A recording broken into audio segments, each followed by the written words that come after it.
Тэгээ өвөлийн үгээр хаалга андуурахгүй дээ. Энд бол нэг л буруутан байгаа гэж миний зүгээс харж байгаа. Энэ бол эцэг эхчүүд та нар өөрсдөө юм аа. Танаа хүүхэд чинь гэрээсээ гарч яваад хин нэгний хүүхэд зовлон болж байгаа юм. За бидэнд дон нэвтрүүлгийн барьж авч байгаа сэдв бол хүүхдийн хүчирхийлэлтэй холбоотой. Яг одоо сошиал орчинд байгаа хүүхдийн хүчирхийлэгч гаж донтой этгээдүүдтэй тэмцдэг нэвтрүүлэг байгаа. Педофилуудаас хүүхдүүдэд хамгаалах. Яаж хамгаалах вэ гэхээр эцэг эхчүүдийг хүүхдүүдтэйгээ ярилцуулдаг болгох. Хүчирхийлэл гэдэг бол мангар том сэдв, маш том сэдв. Манай хийж байгаа зүйл бол энэ хүчирхийлэл гэдэг сэдв доторх энэ нэг жижигхэн цэг. Одоо яг хүүхдийн аюулгүй байдлын гэрэл ирээдүйн төлөө бас ажиллаж байгаа гэдэг утгаараа сүүлд сошиал сэвэгдээд байгаа. Одоо 10 жилийн нэгнийгээ дэрлэгч байгаа асуудал дээр бол хэлэхгүй байж чадсангүй, дуурахгүй чадсангүй. Яаж өсөж хүмүүжихээрээ тийм үйлдэл гаргад юм бэ? Үндсэн асуудал бол хүмүүс бас маасаар жоохон андуурж яваад байх шиг байна. Тэр нь жишээ нь юу вэ гэхээр ард иргэд маань нийтээр миний хүүхд буруутай биш, би буруутай биш, чи буруутай. Тэр цагдаа буруутай. Тэр улсын их хурлын гишүүн буруутай. Хууль зүйн яам буруутай. Боловсролын яам буруутай. Хаах хол явдаг. Хамгийн гол ойрхон буруутай хүн гэвэл эцэг эхчүүд өөрсдөн рүүгээ заах хэрэгтэй. Хүн рүү хурууччлаг биш, өөрсдөн рүүгээ заах хэрэгтэй. Манай аав ээж нар маань болохоор хүүхдийг багаас нь ингэж өсгдөг. Одоо юугаарч тутаадгүй дуртай зүйлсийг авч өгдөг, сайн сургуульд явуул, сайн боловсрол өгдөг. Одоо энийгээ болохоор хүүхдээ айгүй анхаарч яах гэж боддог. Сүүлд нь хамгийн новшийн зүйлийг хүүхдээсээ нэгтдэг. Тэр нь юу вэ гэхээр би чамаа юугаарч тутаагаагүй. Би чам бүгдийг өгсөн. Чи тэгээд ийм годамчны хүн болох гээд байгаа юм уу? Новшийн мэрэгчлэлтэй болох гээд байгаа юм уу гэж анханаас нь хүүхдийг багаас нь ялгуурлыг бий болгож өгч идэг. Одоо хүүхд бол эхлээд ажиглан сонсон тийм ээ. Одоо эцэгийнхээ ярьж байгаа юмыг сүүлд нь бодож эхлэн. Дараа нь өөрийг тэрийгэ үйлддэг хүн болох байхгүй юу?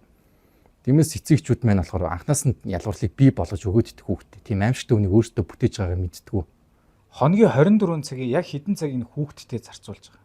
Бараг магадгүй цаг эсвэл 30 минут ч хүрэхгүй шүү дээ. Хүүхдэд цаг зарцуулж ийн гэд хүүхдээс нэг юм асуудаг.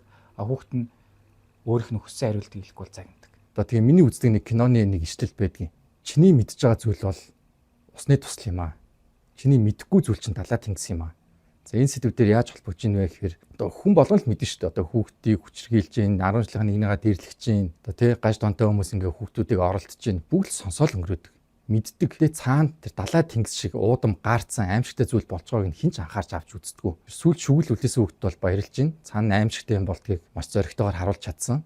Тэгээ би энд бол нэг л буруутан байгаа гэж үзэж байгаа. Тэд нар бол эцэгчүүд та нар өөрсдөө таслан зогсоох хэрэгтэй. Энэний төлөө бүгд нийтээрээ дуурах хэрэгтэй. Эцэг их болох анхааралтай авах хэрэгтэй.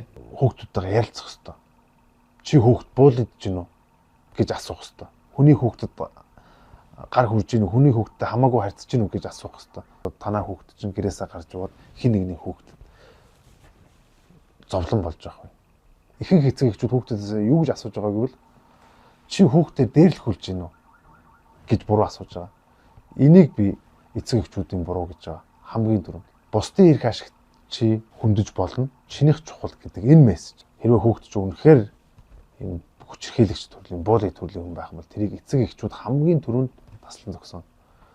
Яг бидний дунд дээрх адилхан педофилүүдийн эсрэг хамгийн ихний хамгаалт бол эцэг эхчүүд өөрсдөө сошиал орчинд хинтээ ярьж гин, яаж ийн, хийж гин гэдэг энэ бүр зүйлийг харж. Сүүлд нь яг ингээд одоо энэ хүүхдүүд ч гэсэн хандаж хэлэхэд та нар өөрсдөө буруу зүйлийн эсрэг дуурдаг байх хэрэгтэй. Хэн нэгэн буулидүүлж байвал тэрэн дээр дуурах хэрэгтэй. Хэн нэгэн тэнцээ буруу юм хийж байвал буруу гэдгийг хэлдэг байх хэрэгтэй. Чимээгүй байх хэрэггүй. Бидний дунд гэдэг контент үндсэн зорилго л тэр. Авгүй олон хүүхдүүд чимээгүй байдаг. Авгүй олон хүүхдүүд хэлж чаддгүй, айдаг, ичдэг, ээж аваасаа загнуулна. Энэ бол хамгийн том асуудал. Хамгийн ихний суур асуудал. Суур нь өөрөө буруу болохоор байш нь өөрөө буруу.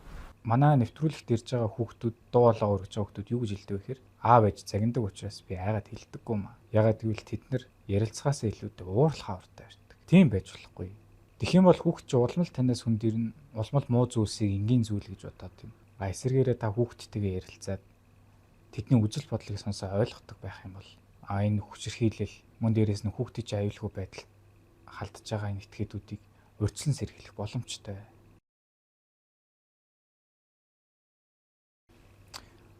Тэр бичлэгэн дээр гарч байгаа ард нь орилоод баярлаад байгаа эрэгтэй хүүхдүүд хэлэхэд чи бол хүн биш араатан.